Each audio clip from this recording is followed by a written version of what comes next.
Welcome to the show where we try to navigate the wild and wonderful world of fatherhood. My name is Ryan. With me, as always, is my best man and co host, Dan, and we are first time fathers.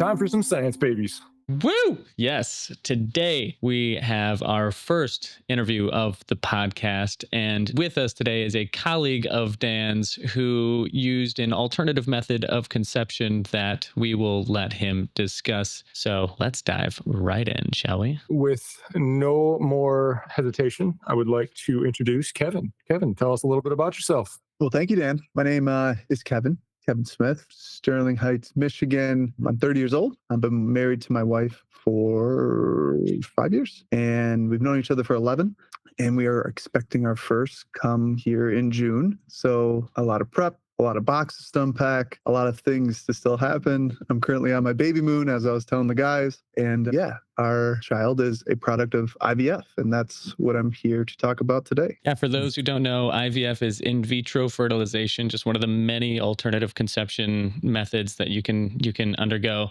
So first of all, Kevin, glad to have you here. Secondly, can you tell us a little bit about in vitro fertilization, just a brief summary to start, and then we'll dive deeper? Yeah, I mean, for us in our journey, it was an option for us. And it was kind of presented to us because of the genetic disorder that my wife carries. So it's an option for some to conceive instead of natural conception. For those that have that, either circumstance that we did or can't get pregnant on their own. But yeah, generally, it's a medical procedure to help with that process. Now, was this something that you were aware of? Was it a discussion that you guys had because you already knew, or did you guys have to find this? It was kind of discussed just because there's a couple things going on. Obviously, the medical disorder that my wife carries was the main driver. Second driver was I have 3 nephews with autism. And then third, at the time, I was taking some hair supplement, and I had a low sperm count. So all of those things concluded with our doctors to say, hey, you guys should think about A, getting genetics tested, and then B, look into this process. So kind of a PSA for all males and, young families is get a genetics test, because it's super important to understand what you carry and what you potentially are passing on to your children, and obviously what you and your wife may match for, or partner, or whoever. So yeah, with that, we had matched for the same thing that my wife carries. So the doctor kind of said, hey, there's going to be a 50-50 chance that your child will have this disease. So either A, you kind of go about it as you do naturally, or B, you have to go through IVF. So ultimately, we selected B, and that's where the process kind of began. All right. How long was the process between having that discussion with your doctor to actually just making the decision and being like, you know what, this is what we want to do, let's do it? Yeah, timing for us, was pretty quick, only because we were so fortunate that her work insurance had actually covered it, which is absolutely huge. That's incredible. Insurance for the win. Not a lot of insurances offered it at the time. So we were on my work's insurance, and then we had to jump on her insurance too. So we had 2 insurance packages just for this process, pretty much. I'd say worth it. Yeah. Oh, yeah, 100%. The miracle of life. So yeah, that process kind of took a couple months just to get on the plan, get all that situated, get all the paperwork and T's crossed, I's dotted. But after that, it was kind of a simple decision for us in terms of, yeah, we're going through it. We didn't really know what it actually took. And knowing now, I don't think we would have second guessed it. But at the same time, it's like, oh, okay, that's the hill we have to get over to do this. Speaking of that hill, can you walk us through the beginning stages of IVF and Sure. what it looked like from your perspective and your day-to-day watching your wife go through this, you go through this? Yeah, sure. The first kind of step in the whole process is the egg retrieval process. So what you're doing is the female is preparing the body to harvest eggs. So in her case, she was on a birth control for a month to get her cycle on track. And then the next month is just shots, like so many shots that were shipped to the house, and she would have to do on her own. You're not going into the doctor, you're not going to the physician every day. She's doing these shots, some once a day and some twice a day. The shots that she took were an FSH and an LH, which is a follicle stimulating hormone, and a luteinizing hormone, which both help the egg to mature. So really what you're doing in that process is getting these eggs pretty much nice and ripe or eventually the other ingredient to attach itself to. So yeah, that process usually takes 2 to 3 months depending on the woman and depending on her body and how it processes. And that's just the preparation. That's not even a for sure result, we're going to be able to do anything. That's just a preparation just to see if there is something that they can do. Exactly. And then kind of during that process, the doctor's also looking, scanning for the amount of eggs that she has. I mean, you may come back and have the unfortunate news or like, hey, you only have 2 in here. We can go through this week or 2-month process and we harvest and we only have 2 eggs. So the anticipation is kind of grueling, but we were fortunate that she had an ample amount. Nice. So now, being the process that it is, the physical burden really does kind of weigh heavily more so on your wife or on the women during this. But how did you help with the physical demands and the emotional stress that more than likely this put on her and you? Like how did you help in that process? Yeah, at least in the egg retrieval process, this first part of the process, it was really just kind of being there emotionally. I mean, she's a super organized person, so when the shots are shipped in, she's kind of organizing them day to day. So there's not much for the male to do besides just be there for your partner and say, well, this is all for the life that we're making, and this is all for the greater good of the team, right? So yeah, just simple things like, hey, do you need a back rub? Do you need a foot massage? Like, do you need something? The whole thing for the male is you're not really doing anything, and it sucks. You got this, honey. Yeah. you feel so helpless in a sense of I can't help you because you have to do everything. I think I did 1 shot, but I was too much of a pansy to like finish it. She was awesome. She just did this, and Kevin squirmed. That's what it sounds like. Pretty much. I mean, she was almost like I understand her bravery now because it's just a testament of her and like, yeah, I'm doing this to get it done because I want to and we need to and I have no choice. And at the end of the day, because she didn't want to, pass this disease on to the child and she didn't want to have the child live with the same thing. She did it, so she doesn't want her child to do it. Sure. Yeah, which is super valiant. Yeah, no, absolutely. That anticipation that you're talking about of just waiting and waiting. When I was looking over how the process goes, it seems like that's really just a big part of the IVF process. How did you guys handle that anticipation? Yeah, it's hard not to just like sit by a phone and like wait for the email or wait for the doctor's call. But I mean, that's just dealing with the anticipation will almost drive you crazy. Yeah. But I mean, you just kind of do your day to day and try not to think about it as much as you can. But yeah, just being there for each other honestly helps a lot. Like, hey, how you feeling? How's it going? Yeah. Yeah, I know it's got to be, it got to be rough because any time you're waiting on anything, even trying in the more, the traditional way, it's still that. Can you explain that to me, Dan? Yeah. When a man and a woman love each other. Gross. No, but like when you're waiting, for checking a pregnancy test, right? You're like every month, like Liz and I were trying for a while, and it was like every month it was like, oh, this one good? Huh? No. And after a while, it just started getting those weighted down because it's just nope, right? And so I can only imagine going through this process, making sure that everything's going well, everything's going smoothly, and sitting there continuing every day doing 3 shots, 4 shots, whatever it is. Yeah, that's got to be rough. Like, oh yeah, that was just to get to egg retrieval. Right. It's not even. Yeah. So that was step 2. First step, doctor consultation. Second step, lots of shots and squirming dads and waiting. Yep. Third step, egg retrieval. Walk us through it. What's that even like? What's that like for you? What's that like for her? Walk us through it. Yeah. So, I mean, it's a super weird day for the dad, but we go in there together and she goes in and does her procedure. I believe she was put under. I believe so. And then, yeah, they go in and harvest those eggs.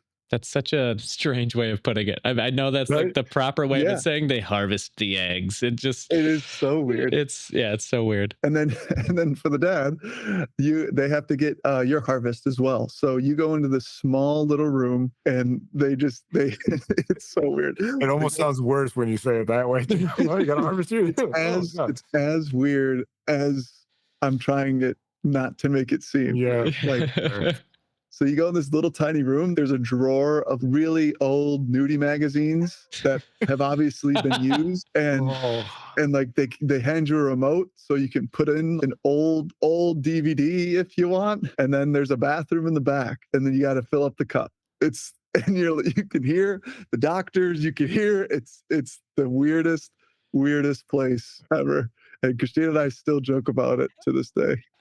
My next question naturally is, how did you even manage that? But I also don't know if I want to know the answer. So Kevin always has headphones in. So I guess you can put on your noise canceling headphones and just say, "This is for my family." yeah. You know?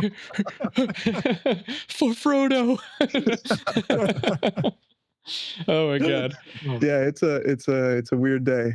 A weird day for both of us. And then just when you're done, you're sitting in the waiting room and waiting for your wife to come out, and she's a little loopy. And then from there, you're just another waiting period. So from there, they basically just match your harvest with her harvest, and then they just see what sticks, or how's Exactly. that? Okay. And Exactly. how long did you have to wait? That actually took. I got my notes here. I think it takes about a month to hear back on the total number of harvested eggs. Well, I think they tell you the day of or something like that. Total eggs, and then the total amount of good embryos. So on our first, we had 26, but that was weeded down to only 2 good embryos. wow. So when you say good embryos, do you mean genetically sound in the way that you were hoping for, or what do you mean when you say you got 26 but you only got 2 good embryos? So the first wave is basically going through that disease, right? So saying, hey, these have it, these don't. Bam, slash in half. And then they take it even further to a point of a grading scale. And this grading scale, there's a chart online, but it's basically what the highest success of implantation will be. So this chart, you want a 5AA or a 4AA graded embryo. So we only had 2 in that range, a 5AA, 4AA. So you can only imagine, like with a woman with a smaller amount of eggs, I mean, that could be devastating to have none.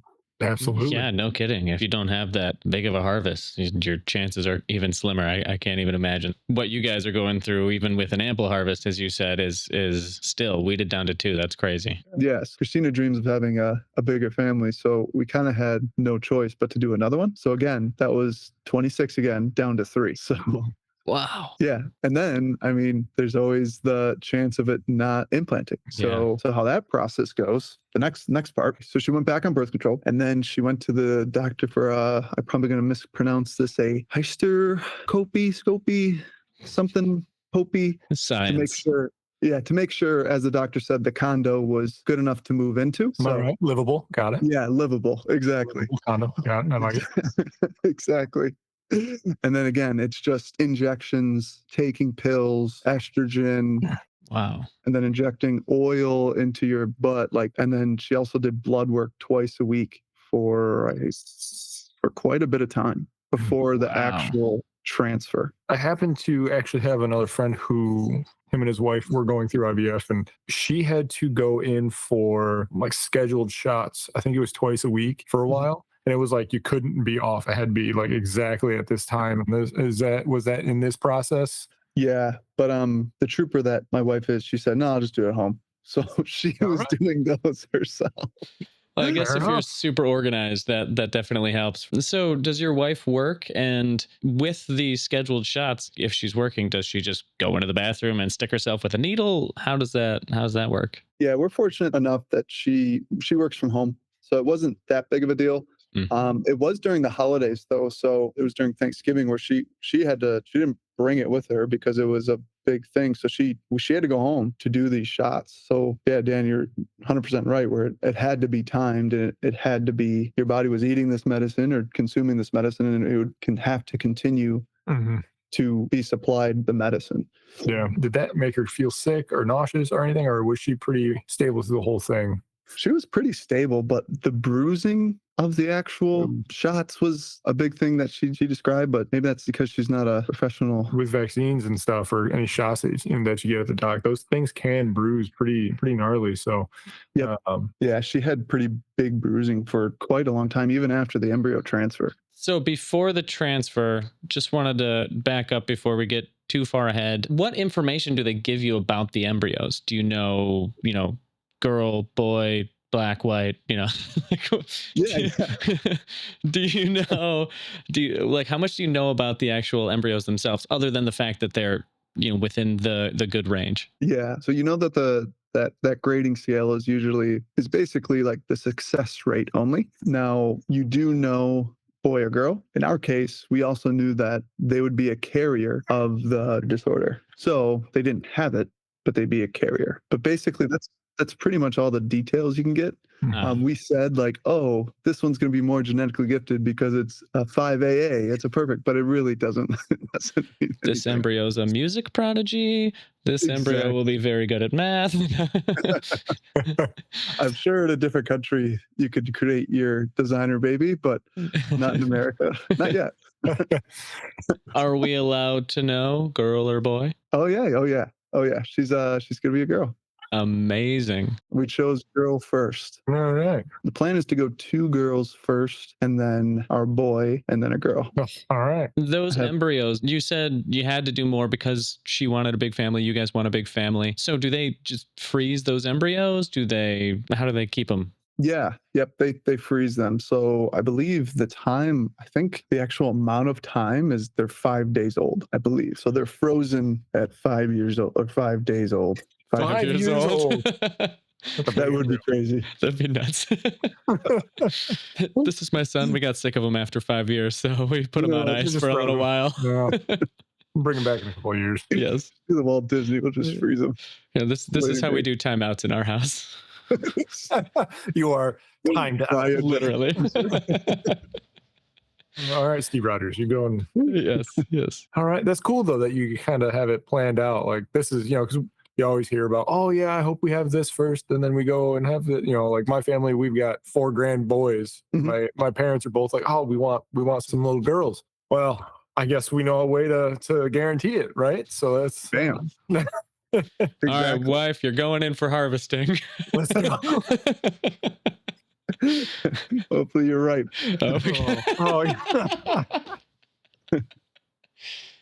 But no, that's neat though that you guys can kind of plan that out and be able to say, no, we want 2 girls, we want a boy, and then like actually have that ability. It's very cool, but at the same time, it feels weird because you're playing God a little bit. You believe in God. Yeah, it's your own family. Yeah, exactly. You're picking your destiny without. You're using science, and science is awesome. Yeah, I mean, I don't think I understand how it can definitely feel weird, but in a way, you're just utilizing, what the universe has given us, which is, so whatever you believe in, humans were created or evolved into these creatures who could create this science, who could do this thing. So, and it's safe. So why not use it? Yeah. Some humans were made in a petri dish. So that's right. Quite literally, or in a small room with drawers full of old nudie magazines. Like it. 100%. Such a weird day. It's so weird. Such a weird day. I feel uncomfortable just hearing you talk about it. I can't even imagine what you felt like when you went into that room. I can't express how uncomfortable it was. So the transfer process, you said it takes about a month before you actually get the news. What was it like that day when you finally got the news that the IVF transfer was successful, that it did take, that your wife was pregnant? Yeah. So I'll go back to the actual day. So we go into the doctor, they get her down to her gown, and I go in with her to watch the transfer actually take place.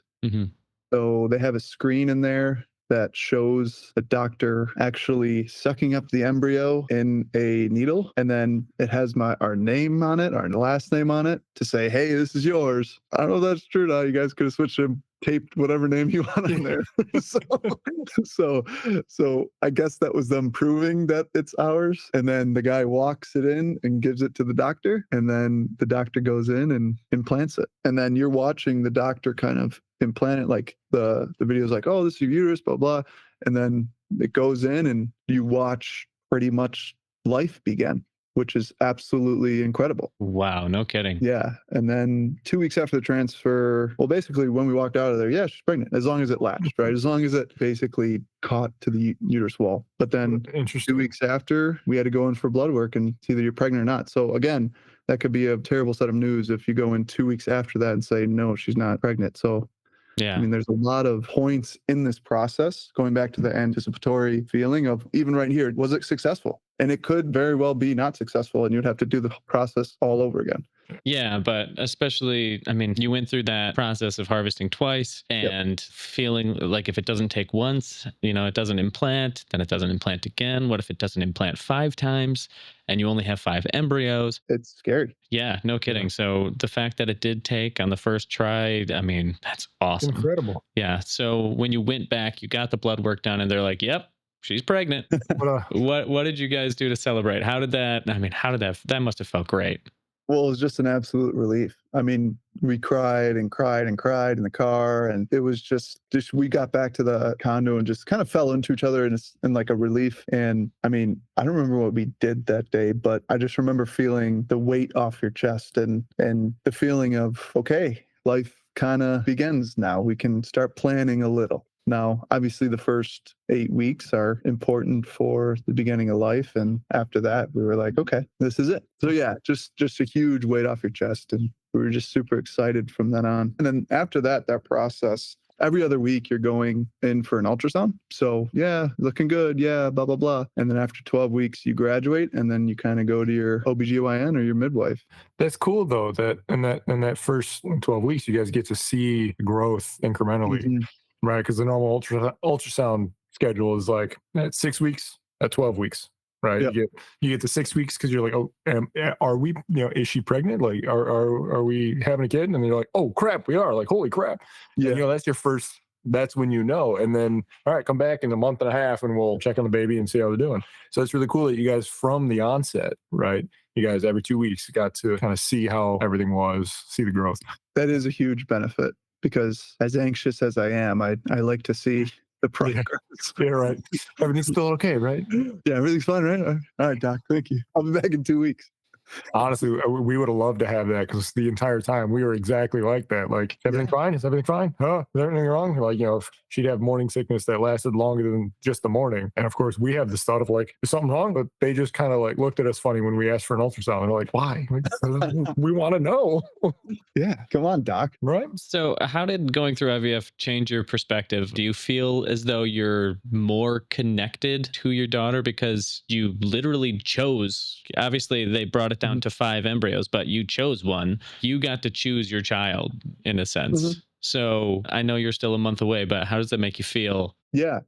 I mean, I guess I can't compare it to the natural, but I mean, for the way that obviously we chose, I mean, yeah, we chose every part of this whole process. And I think having that kind of control does create that connection, especially the part about watching life begin through a medical procedure. I mean, it definitely opened my eyes up to how fragile life truly is and how much of this entire process is a miracle. And yeah, it definitely, I think, will connect me even deeper with my daughter. And obviously the whole process brought my wife and I even closer than I thought we could be. Yeah, that's incredible. In the last couple of weeks, Dan and I have been talking about imposter syndrome and that feeling of just slight disconnect from the baby because your wife's doing all the work. Your wife's the one who's carrying the baby. You don't have that biological connection. And so I got to imagine that even though you can't compare it to a natural pregnancy, like you said, I have to imagine that you still feel more connected than,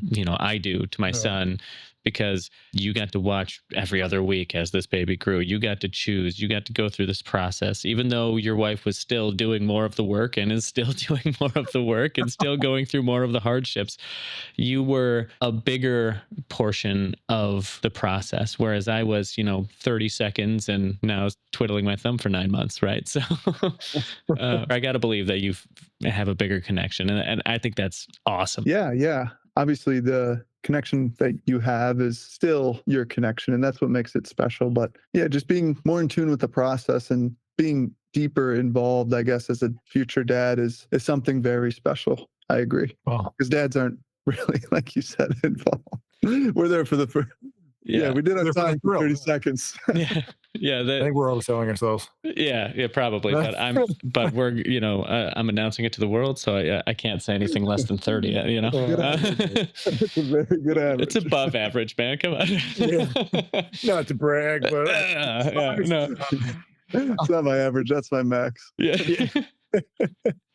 Oh my gosh. I had something else I was going to say, but then I got distracted.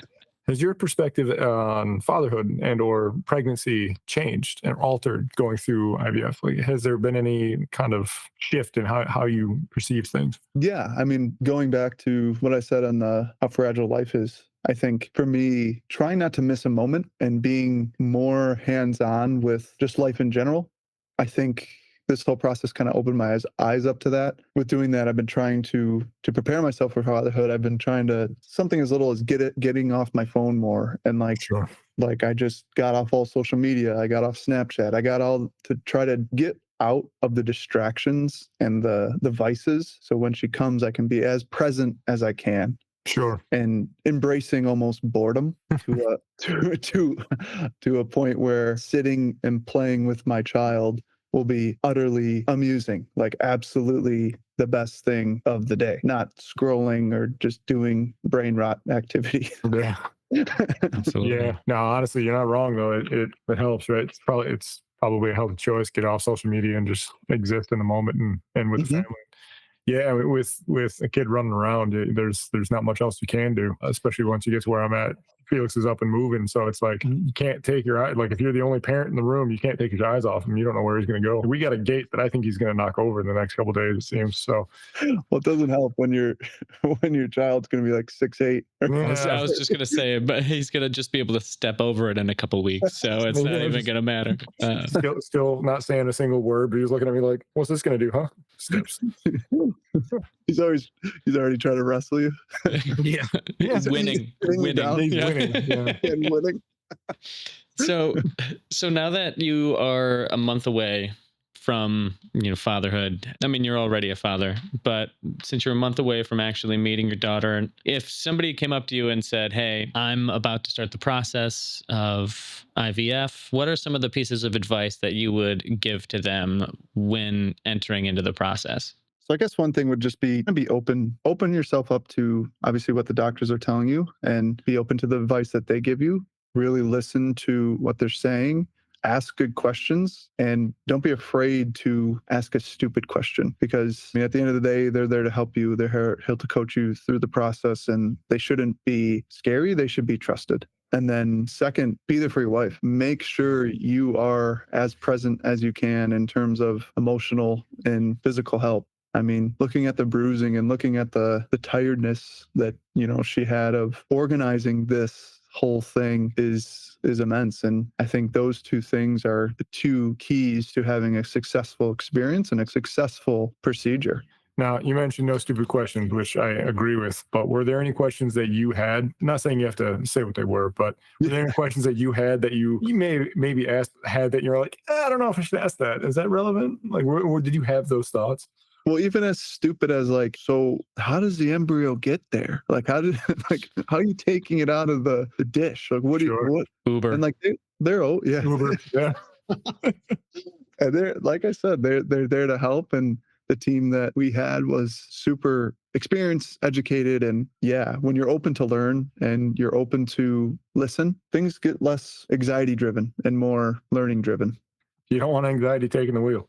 No, Definitely not. absolutely not.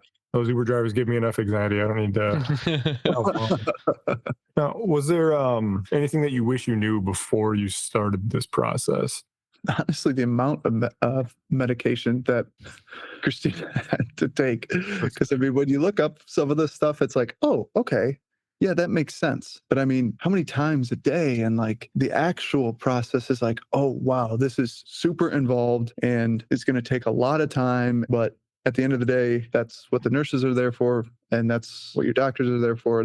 I mean, even the little calendar that they gave you is quite intimidating of Sure. all the medication like on the day. And like, she was just showing this to me. I'm like, oh, I don't really remember that. She's like, yeah, I know you don't.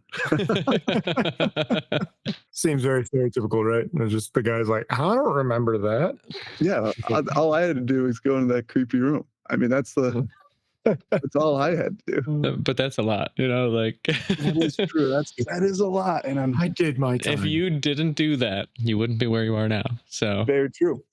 But speaking of where you are now, you're a month away. How are you feeling? Do you guys feel as though you're at least mostly prepared? How you guys doing? Yeah, I'm an anxious person in terms of anticipatory anxiety and just like day of, I'll probably be a wreck, but I'll try my best to hold it in. But I also want it to flow as naturally as possible and cry when I need to.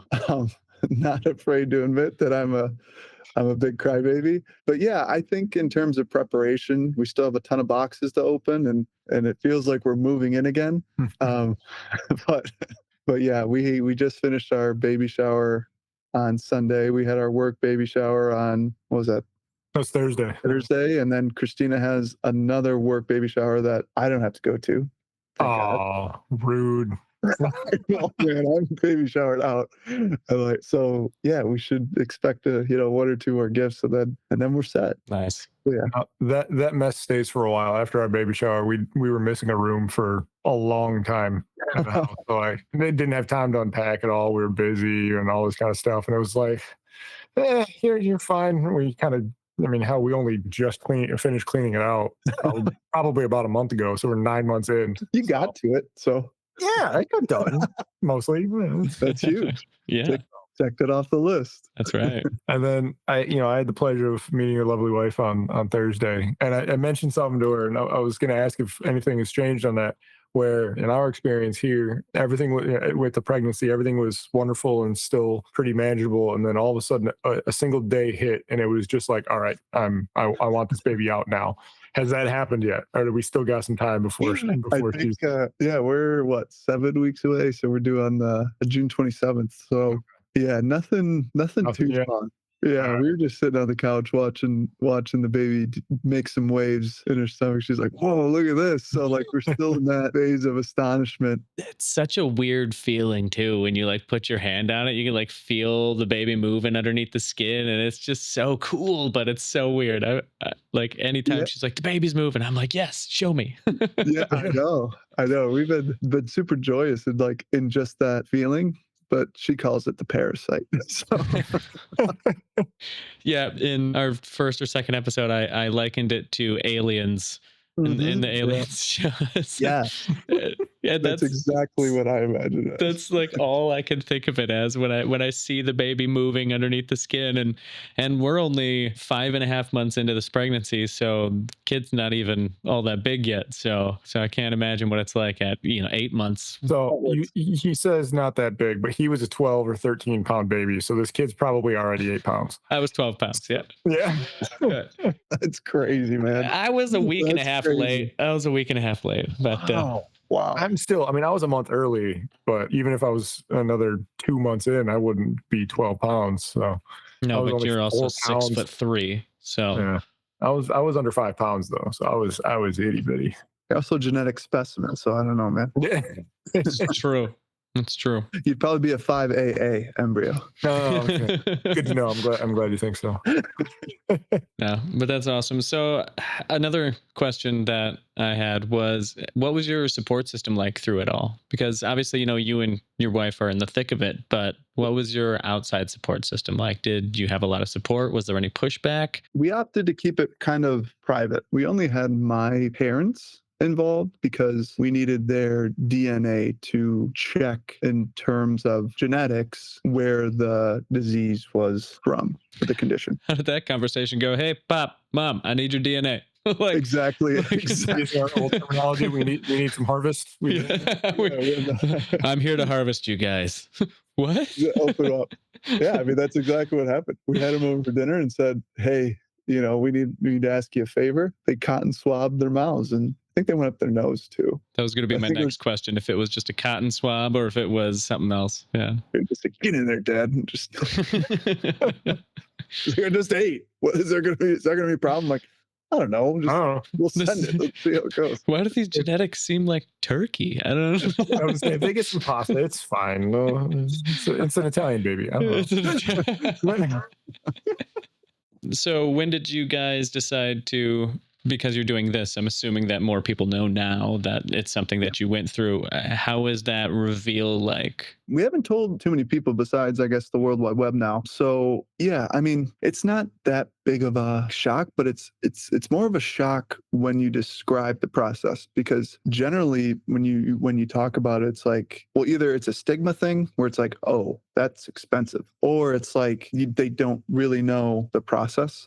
Mm-hmm. So when you actually describe it, it's like, oh my gosh, that's a lot for the body to take on, because the medications that you're pumping in, the procedure you have to actually do. So there is more empathy for sure when you describe what she had to do. Yeah, I can only imagine. When he told me that you and your wife had done this and we were discussing it, and I looked more into it because I had heard of it before. But when you just, like you said, hear about it in passing, it's like, okay, yeah, cool. It's science, awesome. But then when you actually read about it, it's like, oh my gosh, the women are tough to begin with. Everybody knows that. But this is just a whole other thing on top of then following up all of that medical stuff, all of those shots, all of that blood work, all of that harvesting, followed by pregnancy, followed by labor, followed by motherhood.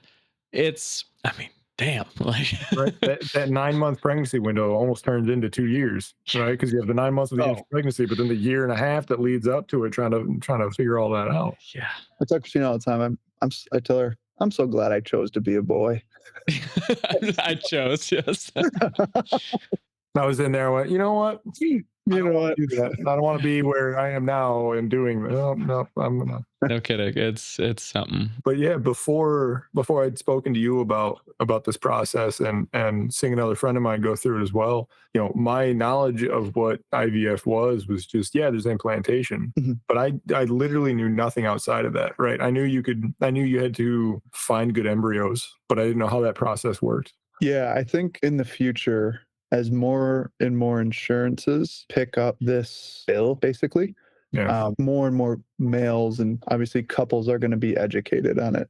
Or at least I hope, because one of the Blue Cross Blue Shield, one of the biggest insurance companies, I think recently picked up IVF family planning. Incredible. Which is so big for those that are struggling, but also those in my situation where it was something you want to protect your kid against. So I hope there's more education on it. Like I said, as more insurances pick it up, I hope it's more widely spread. Sure. Yeah, and there's always flip sides to that coin, right? Because even if they do pick it up, a lot of places, they don't want to cover these things if they don't have to. So then they kind of, like, yes, we cover it, but we don't talk about it because we don't want to have to cover it unless you bring it up to us, type of thing. But I really hope it's the other way. I really hope it is that that people are more educated and become more educated, and that it is more widely educated, because even for things like I was saying in last week's episode that, I have heart disease in my family. I have a high lipoprotein A count, which means I am much more high risk to have any type of cardiovascular events, and even things like that. I don't want my child to exist with that, and there's so many things that could be prevented or weeded out of humanity using these genetic tests. Like you said, you know that the embryo you chose is a carrier, but if the next 20 generations could only be carriers, then it's basically gone. And even though it is a rigorous process that the female has to go through, I feel as though it's worth it for ridding the next generation of so many things that we really don't need to have, that we really don't need to go through. And so I'm totally on board with you that it should be far more talked about, and all sorts of types of alternate conception where people can, first of all, have kids in general, but secondly, be able to have a firm grasp on their child's health. Yeah, I mean, as humans, we adapt, but with science now, I mean, we can, like you said, weed out those generational bad genetics, right? Yeah, So yeah, heart disease is the #1 killer in the world. Like, yeah, and I mean, if you had the option, why wouldn't you choose that for your bloodline, right? Why wouldn't you choose that for the next generation? totally. For those males listening, it's a simple go and get your blood drawn. And then they tell you the panel, I think they go over, I think like 500 or something different genetics and match them with your spouse and see which ones you guys match with. It's simple on both your guys' part. I think everyone should do it just to see what you're up against, right? Yeah. Which in many cases you don't know. You have no idea. Like I said, if something can be prevented or at least that you know, I think it's super beneficial. Definitely worth it. Yeah. Totally. What's one thing that you think that dads should know about pregnancy and or being an expected father that you think could help dads out there kind of prepare? Maybe some advice as I'm this far into it is make sure that you are mentally prepared in terms of your own mental health. I'm a huge advocate of therapy, huge advocate of meditation, prayer, whatever you do. But I think it's super important to kind of get your own ducks in a row Sure. before you bring in a new life. And that kind of goes hand in hand with what I was talking about with phone addiction and stuff like that. And whatever other vice you have, I think it's super important as a father to make sure your mental health is there in control and healthy, obviously, before you jump in, or the best of your ability. Yes. I mean, no, it's perfect. I don't know what you're talking about. That's perfect specimen, as you said earlier. Dan's perfect, but for the rest of us, Yes, I he's a totally champion. agree with you. I totally agree with you. I don't know what you're That's all huge. struggling with. That's fine. Quit crying, Yeah. as Dad used to say. Yeah. Men don't cry. I worked with this guy for a while. He anytime I posed any type of concern, he would just say, "Don't be scared, man. Scared people die faster." Okay. Okay. Yeah. All right. Cool. Cool. Thanks, man. All right, hey, Appreciate man, it. if you got Yeah. a saying, live by it, man. Yeah, appreciate. Yeah, Yeah. exactly. What about you, Kevin? Any final words of wisdom that now that you've gone through this process, any words of wisdom that you have for anybody out there? No. No, just kidding. Yeah, I'm just I get your genetics tested. That'll be my closing, my PSA, as you will. Awesome. So get your genetics tested, people. Thank you so much for doing this with us, Kevin. We really appreciate you opening up about your experience, and also thank you to your wife for letting you open up about this experience in public. And writing down all your notes. Yes. Yeah. and doing the preparation for you. Yeah. Tricia's listening in the other room, so she'll give me a grade as I come back. She just said, "Yep." Wonderful. Yes. All right. Well, thank you so much for being here. Seriously. Yes. Thank you for having me, guys. Yeah. And I appreciate you being our first interview. Yeah, seriously. Hey, it's an honor. Well, we'll let you go so you can enjoy your vacation and your pregnant wife, and we will maybe catch up soon. All right. Thank you, guys. All right, guys. So that was the interview with Kevin Smith. I hope you guys enjoyed. Before we get to the outro, as always, it is time for Dan's weekly recommendation. Dan, what do you have for us this week? Today, I would like to continue on with the conversation that we just had. Not a product today, but I wanted to emphasize something that Kevin had mentioned today of the genetic testing. Whether it be you're interested in IVF or not, genetic testing is simple and you can get so much information out. The wealth of knowledge you can gain from doing it can prepare you for something that may show up no matter what process you take to start your family or continue your family. So I would suggest genetic testing, figure out what you're up against, and move on more prepared. Totally. So thank you, Dan, and thank you, Kevin. But that is it for this week. I hope you guys enjoyed the first interview. But as always, I am Ryan. With me is my best man and co-host, Dan, and we are first-time fathers. Take care.